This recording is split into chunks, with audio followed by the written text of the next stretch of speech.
I should have seen the warning signs earlier. Maybe I did, but I ignored them. We always tell ourselves that things will get better, that the ones we love wouldn't hurt us. But life has a way of proving us wrong in the most brutal ways. My name is Rachel, and I'm 34 years old. Up until 2 months ago, I was married to Daniel. He was 36, and when we got married, he already had a son from his previous relationship. Lucas, who was 19 from the very beginning, Lucas made it clear that he didn't like me, no matter how much I tried to be kind, to be supportive, to give him space. He never warmed up to me, but I convinced myself that was normal after all. Having a stepmother suddenly enter your life at his age couldn't have been easy. I did my best to be patient. I covered for him when he missed work shifts. I loaned him money for car repairs that I never saw again. And despite my own worries about our finances, I tried not to resent how Daniel always took his son's side in everything. Maybe I should have pushed harder, stood up for myself more, but I never imagined just how deep their betrayal would cut. The final blow came on one of the worst nights of my life. I had just finished a grueling 12-hour shift at the hospital. I worked as a nurse, and that night had been brutal. Overcrowded ER, short-staffed, endless emergencies. My feet, AKT, my head throbbed, and all I wanted was to crawl into bed and sleep for at least 10 hours. But as I finally got to my car, ready to drive home, my phone buzzed. Daniel, the roof is leaking again. Water everywhere, fix it. ASAP. I read the message 3 times, hoping I was hallucinating from exhaustion. The roof again. We'd already patched it twice. But the house was old, and every storm seemed to find a new weakness was. I frustrated absolutely, but it was our home, and water damage could be catastrophic. So instead of heading straight to bed, I drove home through a relentless downpour. Rain hammered against my windshield, and my exhaustion pressed down on me like a weight. By the time I pulled into the driveway, it was almost 4 a.m. The wind howled around me as I grabbed a ladder and my toolbox, climbing onto the slippery roof in the dark with rain slashing against my face was a nightmare. My hands scraped against the shingles, leaving raw patches on my palms. My clothes were soaked through. It took me nearly an hour, but I finally patched the damage as best as I could. My arms were shaking from exertion, my breath coming in sharp, exhausted bursts. When I climbed down, barely able to stand, I found Daniel in the kitchen, calm, dry, and scrolling through his bone, like he hadn't just sent me out in a storm leaks fixed. I said, trying to shake off my frustration. We'll need to get a professional to check the insulation once the storm clears. He barely looked up, cool. His voice was flat, indifferent. No, thank you. No concern about whether I was okay. Nothing? I stared at him for a moment, waiting for some kind of acknowledgement when it didn't come. I swallowed down the lump in my throat and turned away. Maybe it was just the exhaustion. Maybe I was overreacting. I made it to our bedroom and collapsed onto the bed, too drained to even take off my soaked jeans and jacket. My last thought before sleep claimed me was a bitter one. At least this nightmare is over. I had no idea the real nightmare was just beginning. When I woke up, sunlight was streaming through the blinds. My phone said 9:30 a.m., only 4 hours of sleep. But that wasn't what caught my attention. Daniel was standing by the bed, arms crossed, his jaw tight with barely contained anger, and beside him, leaning against the doorframe with a smug expression, was Lucas. Something was wrong. I sat up, rubbing sleep from my eyes. What's going on? My voice was groggy, confused. Then I noticed it, 3 black trash bags lined up by the closet, my clothes spilling out of one. A strange chill ran through me. Daniel. His expression didn't change. His voice was cold. Get up, you're leaving. I blinked. My brain struggled to process his words. Leaving? What are you talking about? His eyes flicked toward the refrigerator where a note was taped to the door, my name scribbled in big looping letters. I stood up, my heart pounding as I crossed the room to read it. "You're dead weight, get out. I found a real man." I read it twice, 3 times. My mind refused to accept what I was seeing. Lucas let out a chuckle behind me. I turned to face them, my voice barely above a whisper. "You're kicking me out after everything." Daniel didn't even flinch. "I'm done carrying you," he said. "I deserve better, and I found better." The words hit me like a slap found better. My voice cracked. He nodded toward Lucas, who grinned. "I set them up, actually." He said, "My boss at the auto shop, Mom's been seeing him for months. He's got money unlike you." The room tilted a wave of nausea. "Rose in my stomach, you. You set your dad up with someone else." My voice was barely a whisper. Lucas shrugged. "Yeah, Steve's way cooler than you." Something inside me shattered, but I barely had time to react before Daniel tossed my truck keys at me. "Take your stuff and go," he said. "You've got 5 minutes before I call the cops." I stared at him, my throat burning. "You took my money, didn't you?" Daniel shrugged. "Joint money. If you ask me, I earned it." I could feel my hands trembling. My heart pounded so hard it hurt. "I paid for this house." I whispered. "I paid the bills. I save it." He cut me off. "I don't care." Lucas smirked, holding up his phone. "Just in case you do something stupid," he said, waving it in my face. "Wouldn't want you getting violent." I clenched my fists. I wanted to scream. I wanted to fight. But I knew what they were doing. They wanted me to lose control. They wanted an excuse to call the police. So instead, I did the only thing I could. I picked up the trash bags with shaking hands. I walked out, and as the door slammed behind me, I realized I had just lost everything. The weight of guilt settled heavily on Linda's shoulders, no matter how much she tried to justify what had happened with her boss. Mr. Callahan, she couldn't escape the gnawing feeling that she had cross a line that could never be undone. She had built a life with Daniel, a life filled with love, trust, and shared dreams. But now that foundation was crumbling beneath her feet, she found herself in a cycle of regret. Yet the forbidden thrill of what she had done lingered in the back of her mind. Complicating everything at home, Daniel had started to notice the shift. Linda was more withdrawn, her usual warmth replaced by a distant coldness. He watched as she hesitated before responding to his questions, as if weighing each word carefully the way she clutched her phone tightly.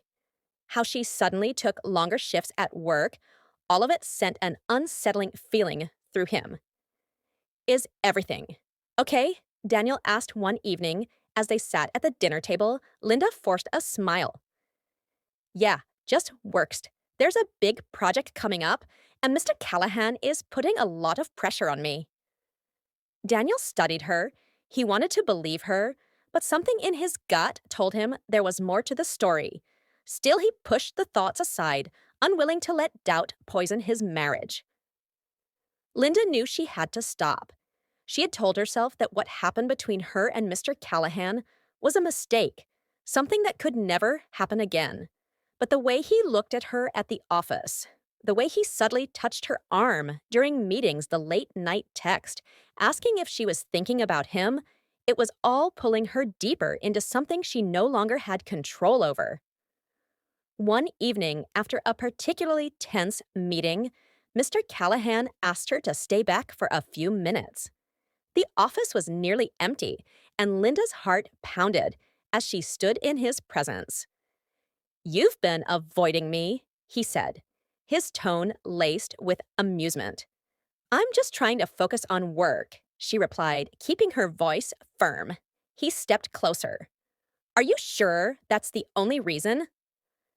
Linda swallowed hard. She wanted to say no to walk away, but her body betrayed her. She was caught in a storm of emotions, desire, guilt, fear. "This isn't right," she whispered. Then tell me to stop, he challenged. But she didn't. Daniel wasn't one to ignore his instincts. He knew his wife knew when something was wrong, and Linda was acting differently. It wasn't just the longer hours at work or the way she avoided his touch, it was something deeper one night. While Linda was in the shower, Daniel noticed her phone buzzing on the nightstand. He hesitated, knowing it wasn't right to go through her messages, but the unease in his gut pushed him forward. He picked up the phone. The screen displayed a message from an unknown number. Thinking about you last night was incredible. Daniel's hands clenched around the phone. A cold wave of realization hit him. His wife was keeping a secret, and now he was going to find out the truth. Daniel sat in silence, his hands gripping Linda's phone as the message burned into his mind. His heart pounded a storm of emotions, threatening to consume him. Confusion, anger, and the deep, gut-wrenching pain of betrayal. The person he trusted the most, the woman he had built his life with, was hiding something. And now he had proof, but he wasn't the type to act impulsively. He needed to be sure. He needed the full truth over the next few days. Daniel observed Linda closely. He watched the way she carefully placed her phone face down on the table, how she excused herself to take calls in another room, and the distant look in her eyes when they spoke. He didn't confront her. Not yet. Instead, he started gathering information. One evening while Linda was in the shower, he unlocked her phone again. His hands trembled as he scrolled through her messages. Most of them seemed normal conversations with friends, work emails, until he found a hidden chat under a different name. It was Mr. Callahan. I can't stop thinking about you last night. Was risky, but I loved every second. When can we be alone again? Daniel's vision blurred with rage, but he forced himself to stay calm. He took screenshots, sent them to his own phone, and placed hers back exactly as it was. Now he had proof that night. As Linda got ready for bed, Daniel sat on the edge of their mattress, his face unreadable. Linda, he said, his voice highly calm. She turned to him, drying her hair with a towel. Yeah, I need you to be honest with me, he said. Are you seeing someone else? Linda froze her breath, hitching. What, of course? Not Daniel exhaled sharply, shaking his head. Don't lie to me, Linda. I saw the messages, the color drained from her face. Daniel, just tell me the truth. He cut in, how long tears welled up in Linda's eyes. She opened her mouth, then closed it, as if searching for the right words. Finally, she whispered a few months. Daniel's jaw tightened. Why she looked away, shame and regret etched AC across her face. I never meant to hurt you. It just happened. I felt unnoticed, like we were stuck in the same routine, and he made me feel wanted. Daniel let out a bitter laugh. So instead of talking to me, you ran into the arms of another man. Linda wiped at her tears. I know I messed up. I hate myself for it, but I love you, Daniel. I never wanted to lose you. He stood up, pacing the room, his mind racing. He had loved this woman, trusted her with everything, and now she had shattered that trust. Do you want to be with him? He asked after a long pause. Linda shook her head violently. Number, it was a mistake. I want us to fix this. Daniel ran a hand down his face, his emotions warring inside him. Could he forgive her? Could he ever trust her again? The next morning, Daniel packed to beg. Linda watched her face pale. Where you going? I need space. He said simply, I don't know if I can look at you the same way right now. Please, Daniel, she begged, reaching for him. Don't give up on us, he sighed, stepping back. I don't know if there's an us anymore, Linda. And with that, he walked out the door, leaving her standing there, tears streaming down her face. Daniel walked out of the house, but the weight of Linda's betrayal followed him. The cool night air hit his face as he tossed his bag into the trunk of his car. He had no idea where he was going. He just knew he couldn't stay as he drove memories of their life together, played in his mind like an old film. The laughter, the late night talks, the promises they had made. It all felt distant now, like a dream he had woken up from. Too soon, his phone buzzed on the passenger seat. Linda. He let it ring. Daniel checked into a small hotel on the outskirts of town. The room was simple, just a bed, a desk, and a window overlooking the quiet street. He sat down, running a hand through his hair, feeling the exhaustion of the past few days settle into his bones. He needed to think. A part of him still loved Linda, despite everything, but love alone wasn't enough to erase what had happened. Trust had been broken. Could it be rebuilt? The next morning, Daniel received a call from an unexpected number, Mr. Callahan. His grip tightened around the phone before answering, "What do you want?" There was silence on the other end before a deep sigh. "Daniel, I owe you the truth. Linda ended things with me. Before you found out she never planned on leaving you, she made a mistake, but I was the one who pushed things too far." Daniel clenched his jaw. "You think that makes it better?" "No," Callahan admitted. "But I thought you should know." Daniel ended the call without another word. A week passed. Linda sent messages every day, but he didn't respond.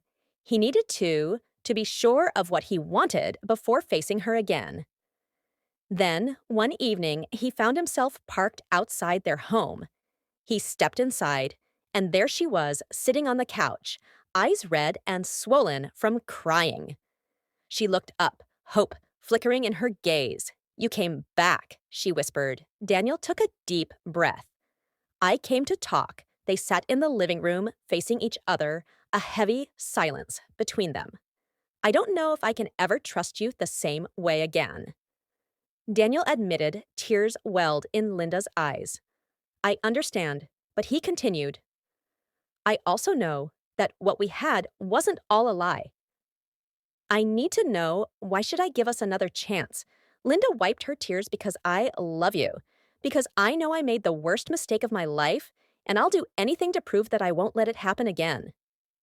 Daniel studied her for a long time. Then finally he spoke. "I'm not ready to forgive you yet," he said, "but I'm willing to try." A sob escaped Linda's lips as she nodded. "That's all I can ask for." Rebuilding trust wasn't easy. There were difficult conversations, painful moments, and days when doubt crept in. But Daniel had made his choice to give their love one last chance. Only time would tell if it was the right one. Days turned into weeks, and Daniel and Linda slowly started rebuilding what had been broken. It wasn't easy. Trust, once shattered, didn't come back overnight. There were moments of doubt, of hesitation, but also moments of genuine connection, reminders of why they had chosen each other in the first place. One evening, as they sat on the porch watching the sunset paint the sky in shades of orange and pink, Daniel finally spoke the words that had been lingering in his heart. "I don't know if things will ever be the same," he admitted, "but I want to believe that we can build something new, something stronger." Linda reached for his hand, squeezing it gently. "Then we take it one day at a time." And with that, their journey toward healing truly began. But what do you think? Can trust ever be fully restored after betrayal? Or is some damage permanent? Let me know your thoughts in the comments. If you enjoyed this story, don't forget to like the video, subscribe to the channel, and turn on notifications so you never miss another story. Your support means everything.